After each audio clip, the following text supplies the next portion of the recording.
for having me on this panel today. So my name is Megan, and this is a very different kind of presentation than I'm used to giving. I'm not presenting on, quantitative or qualitative research findings, but a much more personal one. But the professor, teacher, and me still had to have a presentation overview. So I'm going to start with some background to contextualize the presentation, talk about ableism, and really hit on what I identified as kind of doing my own, personal content analysis when I was asked to do this presentation, to think about as somebody with experience, as a person with disabilities in various roles in academia, what did I see to be the biggest challenges? And then I'm going to wrap up with a discussion, kind of some of my thoughts for future research and change on this topic. So a little bit of background. By training, I'm a sociologist, which means I see my world through a very specific paradigm or lens known as the sociological imagination. So a big part of that is today I'll be talking about my personal experiences, my biography, but it's very important to think about that within the larger systematic structure, institutionalization of ableism. So again, sharing my one personal examples, but thinking much broader. So I was born a person with disabilities. I officially got a diagnosis at about 11 months of epilepsy. That has since progressed to intractable or drug-resistant epilepsy. And so why I'm a medical sociologist is I spent most of my childhood in hospitals. So having medical procedures, surgeries, testing, I really grew up in that environment. And then when I went on to become, I was school age and I was going to school, I really struggled to get the academic accommodations I needed to be successful. Particularly my mom had to fight a lot of those battles. So at that time I was diagnosed with ADD and dyslexia. And so those things, coupled with the many concussions and head injuries I've had as a result of having epilepsy, and of course the medical procedures associated with that, I'm very neurospicy or neurodivergent.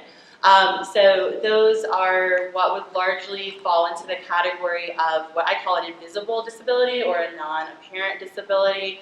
Of course, what disability, quote unquote, should look like is arbitrary and it's a social construction. But as a sociologist, I know that impacts how people socially interact with you and life chances, right? And I will talk about that more. So my expertise on this presentation today, I was a full-time college student for 10 years, went straight from my bachelor's to my PhD. 0 out of 10, I don't recommend that. But so I have experience as a student, of course. Also, more recently, I served as an assistant and an associate professor of sociology and department chair at a small private liberal arts college. And more currently, I serve in a academic staff administration position at the Research Collaborative. So having little windows into being a student, faculty, and staff, but all under the umbrella of higher education. Before the last kind of disclosure I'd like to make, or background, is, as has been the theme the last few days, this concept of intersectionality. So it's really important for me to acknowledge my privilege. I'm white, I am cisgender, I have a PhD, and so that is not, I'm the exception rather than the rule when we think about the majority of people living with disabilities in the United States. And so I think that's really important as I talk about some of the challenges I faced, that I've had a lot of privilege and advantage in facing those. So ableism, I know, has been defined, which is great throughout the presentation. I just like to touch base again on that, as I know different disciplines have slightly different understandings of what ableism is. For me as a sociologist, what I like to really highlight is the systematic or institutionalized nature of ableism. That it's happening at a macro level scale. So it's embedded in all social institutions, law, employment, healthcare, education, etc. So we can talk about individual ableist people, maybe a doctor, for example, who makes a ableist discriminatory comment, but it's much, much larger. It's systematic. And of course, the institution this panel is talking about is education, higher education. The other concept that has been defined, but I'd like to talk, I think is important to talk a little bit more about it, is the concept of internalization. So people like myself, people with disabilities, because we, like everybody else, were raised in what we call in sociology socialization. We were raised in a society that is ableist, and we take on those values, right? We get those from the big agents of socialization that teach us appropriate behavior in our society, what are the values, the norms, etc. And so that comes from those big agents of socialization like media, family, education, all that messaging from a very young point in your life. And so a lot of times that is held, including by myself, I'll talk about some examples, is deeply entwined from an early age, that unconscious bias that I have against myself because I have disabilities. So I want to start broadly and talking about academic culture. This idea that higher education is a social institution, its major function is to train, screen, select the people with the most strength, right? Physical, mental strength, the elite, this idea that the more prestigious college you go to and the higher that degree, the more prestigious career you can go on to and more money you can make, etc. It's really based on this idea of what is known as meritocracy, right? So that if we look at our own individual, at an individual level, we look at IQ, ability, natural talent. The idea of higher education is that if you are greater in those things and you work really, really hard, you are going to get, right, by your merits, you're going to get what you put into it, right? So the people graduating with the highest degrees from the most prestigious universities, they're doing that on their merit and they deserve that. We know in reality that's not how it really operates. There, of course, are a lot of barriers to even getting accepted into college. The socioeconomic status, of course, is a huge one of those. And then, of course, lots of other things factor into that. So in sociology, we refer to that as the myth of meritocracy. I also wanted to briefly mention Jay Dolmage's work on academic ableism. He has this great quote, "This steep steps to the ivory tower." So again, thinking of higher education as this elite thing, and he talks a lot about this concept of this idea of mental and physical rigor and strength, right, to even get to climb those stairs to the ivory tower, to get into a college, and then of course to complete and graduate from that college is this idea. So if we think about it, and I know there's a lot of PhDs in this room and a lot of graduate students, whether you have a disability or not, there's a degree of toxicity to academic culture, right? It's based on this idea of competitiveness, overachievement, productivity, this very fast-paced deadlines to really prove your academic rigor and strength, right? Which can have a lot of negative effects. I want to tie that into this concept of crib time, coming from Margaret Price and others in the disability studies literature. And one of the things that I really, when I think about struggles that I've had as a person with disability in academia, that I think about this relationship to time as a person with disabilities is very different.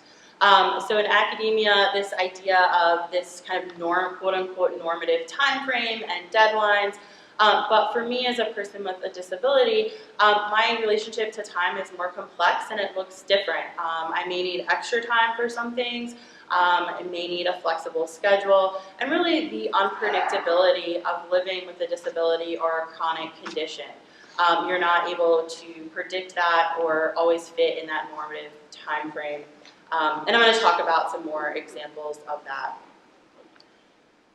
So when we start to think about those two ideas, the idea of academic culture and of crib time, or the tension with normative timeframes for people with disabilities, you can see they're at odds with each other, right? If you think about that academic rigor and assessment, a big part of being successful in academia in any field are these things like tight deadlines and group projects and things like that, which can be hard, much harder for most people with disabilities to navigate.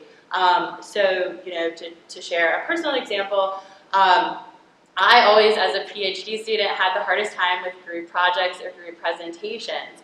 I cannot be a procrastinator. The nature of my disability does not allow that.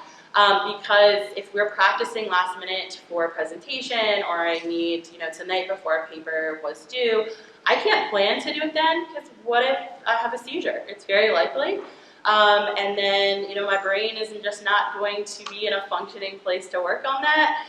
And so that can create a lot of tension, that deadline pressure.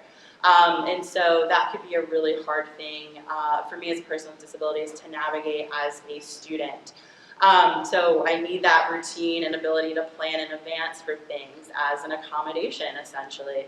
Also, when we think about particularly being a student, whether it's a PhD student or any kind of undergrad student, we associate academic culture with high levels of stress, lack of sleep, pulling an all-nighter. Well, my three biggest seizure triggers are lack of sleep, stress, and then heat. And so just my relationship, again, to time and how I have to navigate things have to look a little different. I have to have, additional strategies for my able-bodied counterparts. Pulling an all-nighter, it may be rough the next day. They might need some extra coffee. For me, that may mean I have a seizure. I may go into SE. I may need to be hospitalized for days or weeks. And so, again, that concept of crib time can get really hard when you put that with academic culture. Then as I graduated with my doctorate and I went on to interviewing for tenure track assistant professor jobs, part of that academic culture is that, rigorous, kind of like, let's test this candidate out and see what they're made of all day long. Multiple day campus interviews. The job I did take was a 3-day interview, and it started at 7:30 a.m. in the morning and ended at 8 p.m. And so that is hard on anybody, right? But when you have to constantly be on and you at that time are not disclosing your disability identity, as I'll talk about a little later, it was really hard to navigate, right? And so in fact, after I did that 3-day interview, I then went home to be hospitalized for seizures. So I got the job, right? But at what cost? And so I think that's really important to think about some of that behind the scenes stuff that's happening in the lived experience of people with disabilities. Conference travel and all-day schedules, as has also been mentioned previously, can be very challenging for people with disabilities. Transportation is, of course, a recurring theme, as well as the stress and how that messes up a routine schedule for someone. I use a service dog, and as he is my independence, he is my cane or my wheelchair as a type of assistive technology. But as an added layer of when I travel, I have to get pre-approval from the Department of Justice to get on that airplane. Uber is pretty infamous for illegally denying my service dog, so calling an Uber and they drive away. So just kind of this extra planning or burden that is put on most people with disabilities when they travel. One example, and this is no offense to Dr. Lindsay that I put in here about Oh Canada. One example I wanted to share was, as a PhD student, I traveled to Montreal for the American Sociological Association, a conference. I helped organize a session on disability for students doing research. And so I was so excited. The presentation was at 8 a.m. At the time, I did not have a service dog yet, so I had what I lovingly call my service human was with me, traveling. And so I, at 7 a.m., had a grand mal seizure, and of course could not function to go to the presentation. I was devastated. I had all my PowerPoint slides ready. I had practiced. And so my service human let the panel know. We had discussions of continual collaboration, maybe a co-authored paper, and for lack of better words, I was completely ghosted.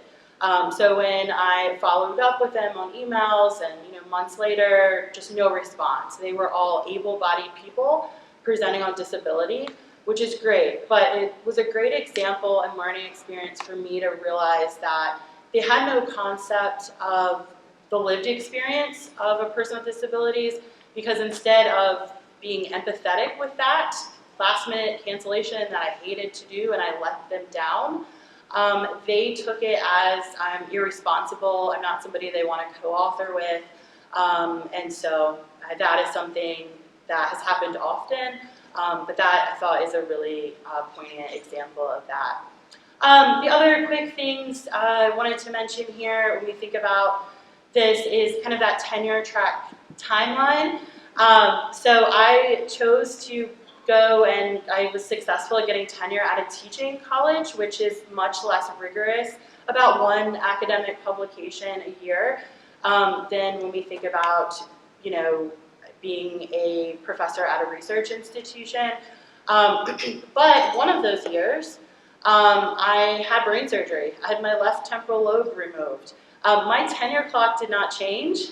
I still was expected to meet those expectations. And so again, I think that's important to think about tensions between disability and academic culture. Now, the other example I wanted to share in my current position as academic staff in an administration position, for staff, there's largely an expectation in academia that they have a quote-unquote regular schedule.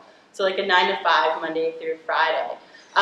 In my hiring negotiations, when I was talking to various HR and things about this, there's just no real understanding of what I needed, because they'd say, okay, well, you can have a quote-unquote alternative schedule, so maybe you come in late on Mondays and Wednesdays. And I was like, no, it's not going to work. I don't conveniently have my seizures on Monday and Wednesday mornings every week. Fortunately, I have an amazing director who understands, and coworkers that I can have those internal accommodation discussions with, but our accommodation system is just really not set up for that need for flexibility within crib time. So internalized ableism is another area that when I reflected on this, that has been a major area for me and as a person with disability and academic culture. A big part of what I did as a PhD student was really try to overachieve. I wanted to be the best student. I wanted to prove that I could do this despite my disability. I wanted to prove everyone I'm wrong. I did not disclose my identity for fear of discrimination and negative judgment. I did what we talk about as masking, really hiding my authentic self to everyone around me, which is exhausting and leads to burnout, leads to mental health consequences such as depression, which I experienced. And I just was not at a place where I felt comfortable disclosing my largely invisible disabilities. And this is where I am now, that I've really came to a place of self-advocacy, ironically realizing that I can't always do everything an able-bodied person is able to do. I might need that flexible alternative schedule, and that's okay, because for the longest time that pressure that I needed to do everything in the exact same way as able-bodied people is what led to that burnout and mental health consequences. So really realizing that on one hand, that's okay, and on the other, I have a lot that I bring to the table, a lot of strengths as somebody with lived experiences with disabilities. Is really a big journey in my disclosure and self-identity as a person with disabilities. So I know I'm probably running low on time, but the third area I want to make sure I mention briefly that other panelists have already touched on, of course, is the challenges of disability accommodations in academia, really based on that medical model and this idea of limiting accommodations to the minimum standard that's required by law, and really this idea that is really strong in academic accommodations, particularly for faculty and staff, is that it needs to be fair, right? We don't want to grant anyone a special treatment or unfair advantage, lots of invasive and excessive paperwork, and of course where you have to disclose that disability whether you want to or not. And often, largely, another component of that is that the people handling those accommodations often have very little, if any, training in disability, which puts the onus on, or burden on the person with the disability to be an advocate and train, which I'm fine with. I'm passionate. I know the Americans with Disabilities Act very, very well at this point. I know service dog law very, very well, but I don't think that is a burden that all people with disabilities should have to do because there's not, people in those positions don't have the education. So some areas that I think are important when we think about for future research and change. I, as a sociologist, look at disability through a social model of disability instead of a medical model. And so it's flipping that script. When we think about something like disability accommodations, the honor should be on education, right, on the institution to change and be accommodating, not the person with the disability to request those and to make that fight. This may seem a bit radical, but let's just eliminate all need for this medical-based validation, for medical documentation, which can be very challenging. There's people with unequal access financially, largely, to doctors and diagnoses. You may have a rare condition. It can make navigating that accommodation system very, very challenging. And instead flip it where the person with a disability can go and say, these are the accommodations that would be helpful for me, instead of a doctor or neurologist saying this is what they need without any concept of what that person's work environment is like. I definitely think a big area, as has been a theme, is education. A lot of times for these different people in positions of powering and hiring, accommodation officers, HR, search committees, department chairs, etc., and really flipping the script where accommodation officers for employees are really there to serve as a liaison. They're knowledgeable in disability culture and can really serve as a liaison for the person with the disability and the employer or place of employment, instead of just being, I need to approve medical documentation and say, yes, you legally qualify, or no, you don't. Another area is definitely thinking about how we fund disability accommodations at most universities. If an accessible restroom needs to be modified, if a employer needs a special kind of chair, office chair, the financial burden of that falls on the department, which of course can create some weird tensions. Can that department afford that? Do they look at that employee in a negative light now because they had to spend X amount of money for them? Instead of a model where there is money for, just a pool of money for disability accommodations. I know I'm at time, so I want to briefly, just this last bullet here, thinking about, again, I think a theme of this whole weekend has been really centering the lived experiences of people with disabilities, intersectionality, and really thinking about, as we look at, ableism in higher education, thinking how that looks different for different disability types, whether that disability is visible or not, and also what role does disclosure, disability identity closure, shape in your experiences of ableism in academia. So with that, I'm going to end there. Thank you.